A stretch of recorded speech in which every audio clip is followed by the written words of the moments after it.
নমস্কার বন্ধুরা, কৃষ্ণা কুকিং চ্যানেলে তোমাদের সকলকে স্বাগত। আজকে আমি আবার একটা নতুন রেসিপি নিয়ে চলে এসেছি। আজকে আমি বানাবো বিউলির ডালের রস বড়া। তো দেখে নাও কী কী নিয়েছি। এখানে আছে বিউলির ডাল, চিনি, এখানে মৌরি আর গোলমরিচ,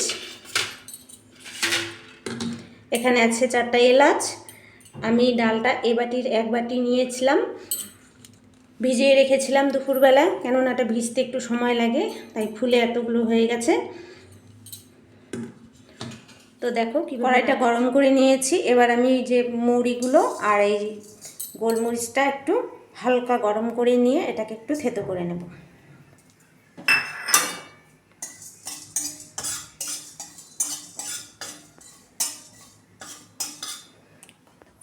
বন্ধুরা, আমার কাছে মৌরিটা একটু কম কম লাগছিল, তাই একটু দিয়ে দিচ্ছি।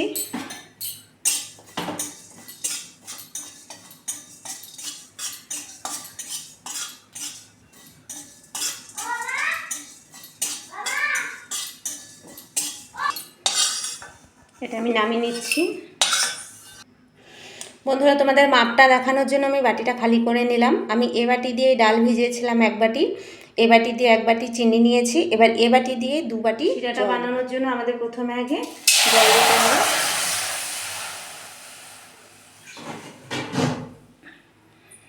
1 বাটি চিনির জন্য 2 বাটি জল। রসটা পাতলা করে করতে হবে।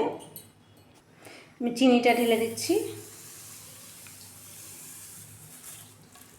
বন্ধুরা দেখো, আমি শিরাটা বসিয়ে দিয়েছি। এবার আমি ডালগুলোকে বেটে নেব।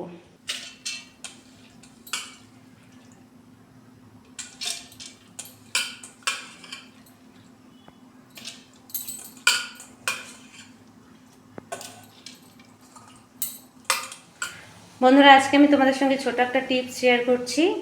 এই যে আমি যে শিরাটা বানাচ্ছি, কেননা চিনির মধ্যে প্রচুর ময়লা থাকে, যেটা আমরা দেখতে পারি না। তো এখানে যদি 1 চামচ দুধ দিয়ে দেওয়া যায়, দেখবে এই ফেনার মাধ্যমে নোংরাটা বেরিয়ে আসবে। তোমরা যখন যে কোনো মিষ্টি রেসিপি করবে বা বাড়িতে বানিয়ে খাবে, তখন যদি এইভাবে চিনিটার শিরাটার মধ্যে একটু দুধ দিয়ে দাও, তাহলে দেখবে যে দেখতেই পাচ্ছ কীভাবে ময়লাটা কেটে আসছে।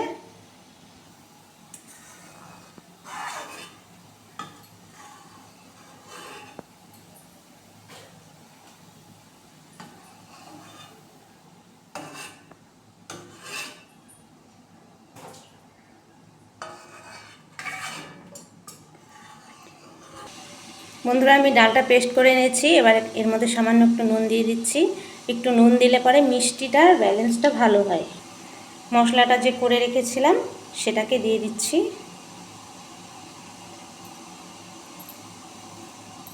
এবার এটাকে ভালো করে ফেটে নিব। তো ততক্ষণ আমার শিরাটা রেডি হয়ে গেছে। দেখো, শিরাটা রেডি হয়ে গেছে। আমি এবার এটাকে নামিয়ে নিচ্ছি। তো এটাকে ফেটে নিচ্ছি এবার।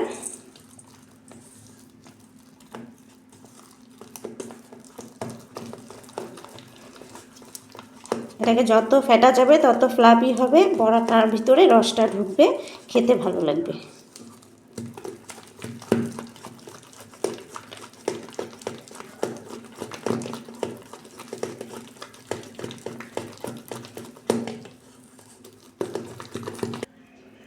বন্ধুরা, এটা ফেটানো হয়ে গেছে। এবারে ঠিকঠাক ফেটানো হয়েছে কি না সেটাও প্রমাণ করার জন্য আমি একটা বাটিতে একটু জল নিয়েছি। এটা ভেসে উঠছে, তার মানে এটা ফেটানোটা ঠিকঠাক হয়েছে। বন্ধুরা, কড়াইতে তেল দিয়ে দিচ্ছি।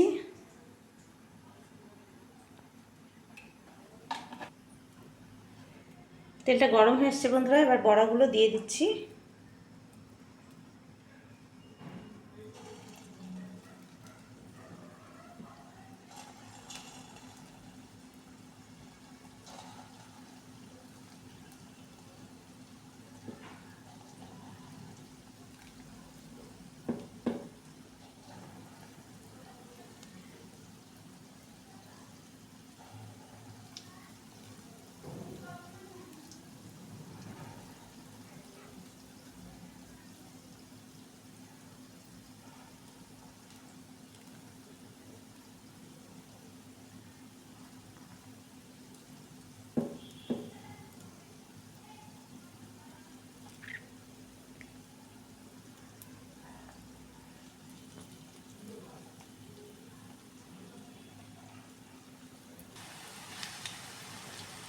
এটাকে এবার ভালো করে উল্টিয়ে পাল্টিয়ে ভাজতে হবে বন্ধুরা, কেননা না হলে এক পাশটা বেশি লাল হয়ে যাবে, বেশি ভাজা হয়ে যাবে, আরেক পাশটা একটু কাঁচা কাঁচাই থাকবে। এটা সুন্দর করে ভাজতে হবে, তাহলে দেখতে ভালো লাগবে।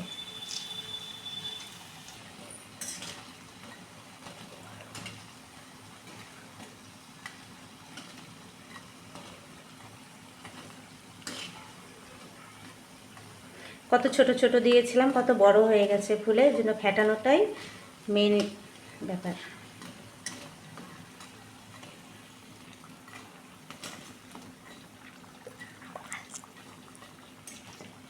এটা আরেকটু লাল লাল করে ভাজবো, তারপর নামিয়ে নেব।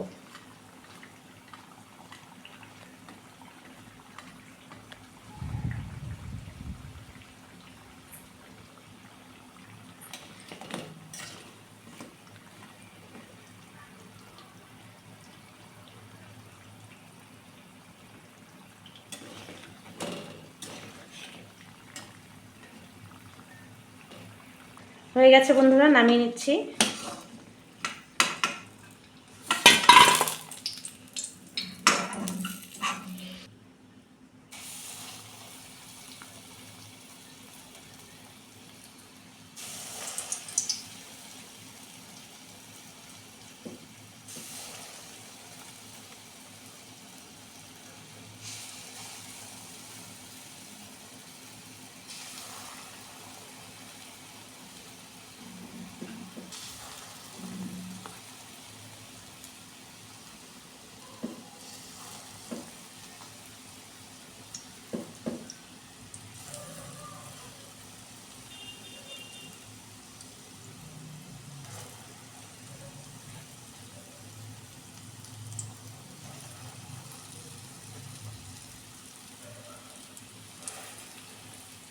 বন্ধুরা শিরাটা যে করে রেখেছিলাম এর মধ্যে এবার এগুলো দিয়ে দিচ্ছি।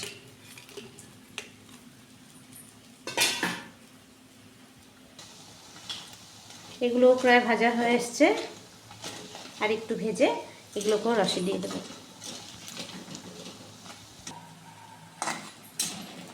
বন্ধুরা দেখো, দেখে লোভনীয় লাগছে কি না, খেতে আরও বেশি ভালো লাগে।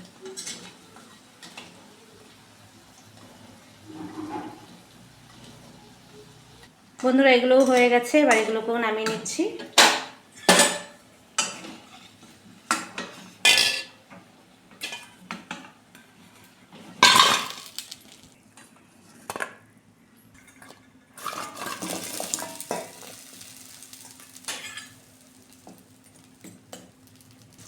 বন্ধুরা আমি বড়াগুলো দিয়ে দিয়েছি, এবার একটু ফুটিয়ে নিচ্ছি, তাহলে আরেকটু ভালো ফুলবে। তো এটা হয়ে গেছে, আমি নামিয়ে নিচ্ছি। বন্ধুরা রসবড়া রেডি। কেমন লাগছে দেখে তোমরা কমেন্ট করে অবশ্যই জানিও। আর বাড়িতে যদি ভালো লেগে থাকে তাহলে বাড়িতে অবশ্যই বানিয়ে খেয়ে দেখো, ভালোই লাগে। তো যদি ভালো লেগে থাকে আমার রেসিপিটা, আমার চ্যানেলটিকে লাইক করে দিয়ে সাবস্ক্রাইব করে দিয়ে আমার পাশে থেকো। আর তোমাদেরকে একটা কেটে দেখাচ্ছি আমি কেমন হয়েছে। এটা এখনও সারা রাত্রি রেস্টিং টাইমে রেখে দিলে এটার মধ্যে রস ঢুকে আরও ভালো লাগবে। এই যে দেখো, আসলে ফ্যাটানোটা ভালো হলে পরে কি হয়, জিনিসটা খুব নরম তুলতুলে হয়, রসটা ঢুকতেও মানে অত সময় লাগে না, ভালোই হয়ে যায়, তাড়াতাড়ি হয়। তো তোমরা এইভাবে করবে, করে খেয়ে দেখো, ভালো লাগে। বাঙালিদের ঐতিহ্যবাহী রেসিপি, মিষ্টির মধ্যে এটাও একটা। তো যদি ভালো লাগে আমার ভিডিওটা তোমরা দেখো, আমার চ্যানেলটিকে লাইক করে দিও বন্ধুরা। আমার পাশে থাকার জন্য অনেক অনেক ধন্যবাদ।